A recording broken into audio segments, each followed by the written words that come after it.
Hey guys, welcome to Reddit Brew. Today, I will be reading from the r/EntitledPeople subreddit, so let's jump into it.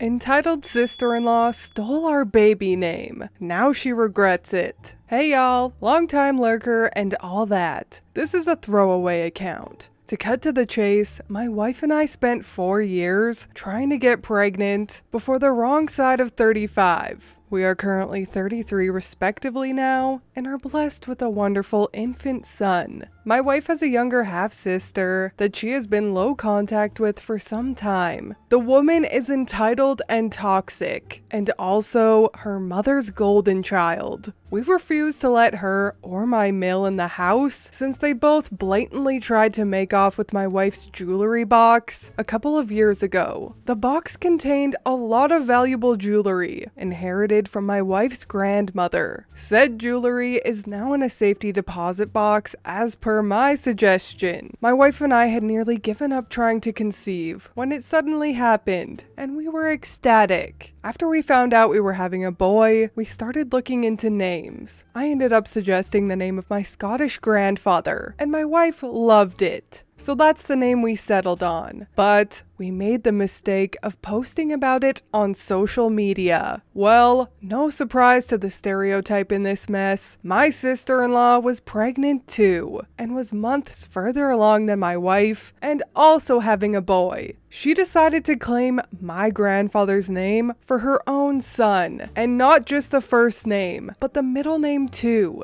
We called her pissed over what she was doing, and she smugly told us there's nothing we can do about it. Which, she was sorta right. There was nothing we could do about it legally, as it's still not a crime to steal planned baby names. We realized that drama was exactly what my sil wanted, and she thought that by taking the name for herself, we'd not be able to use it. I laughed and told her that while what she did was dirty and underhanded, we would keep our chosen name and she could just deal with it whether she decides to go through with copying us or not. Well, my sil's baby daddy called me and said I was an unreasonable dick for still wanting to use the name after Sil claimed it. I said she claimed nothing, and since we couldn't own the name, then neither could they. Before he ended the call, he threatened me by saying I'd be sorry if we didn't change the name. Then he hung up before I could respond. Months later, sister-in-law has a healthy baby boy and names him my grandfather's name. We did not show up for the birth, both because of the pandemic and because we simply didn't care to be there. Sister-in-law called us wanting congratulations, but we told her we simply didn't care, and that if she was still insisting we change our baby's name, then she'd be in for some big disappointment.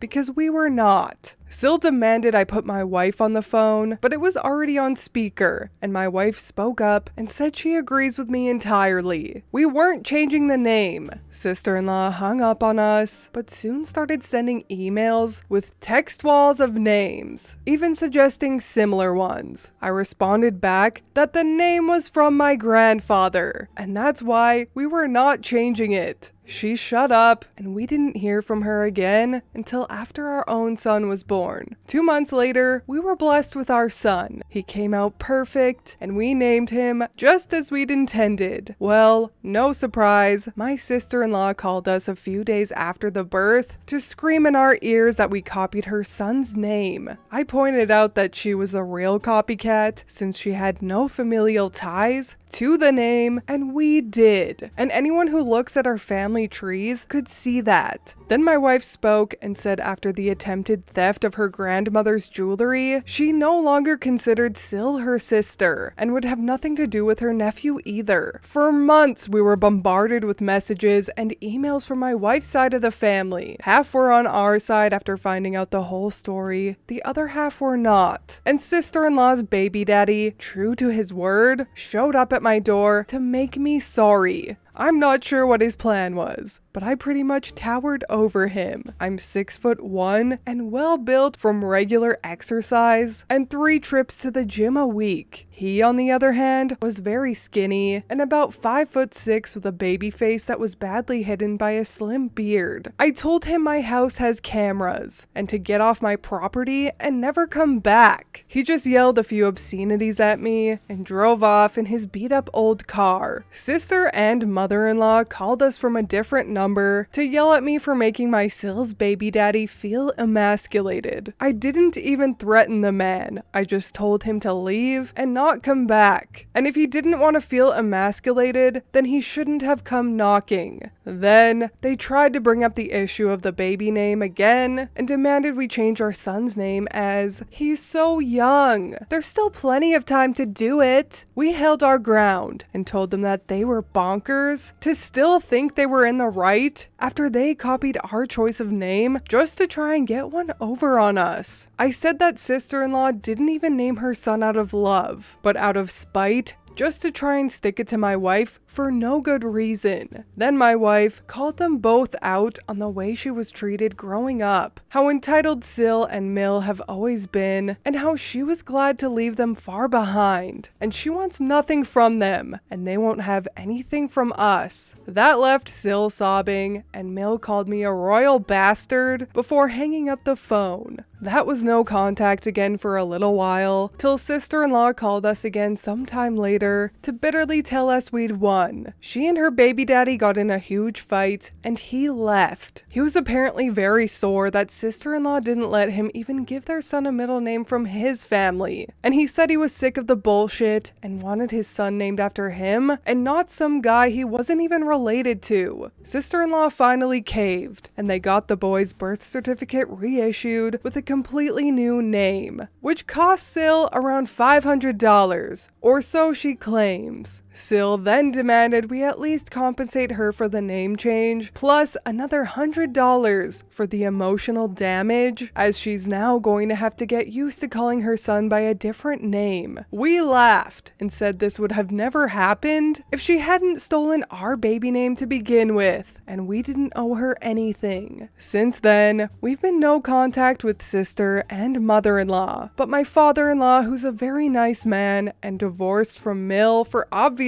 reasons, would come by often and loves his grandson. From what he and other relatives told us, the situation between Sill and her baby daddy was pretty tumultuous. But we don't care. Not our monkeys, not our circus.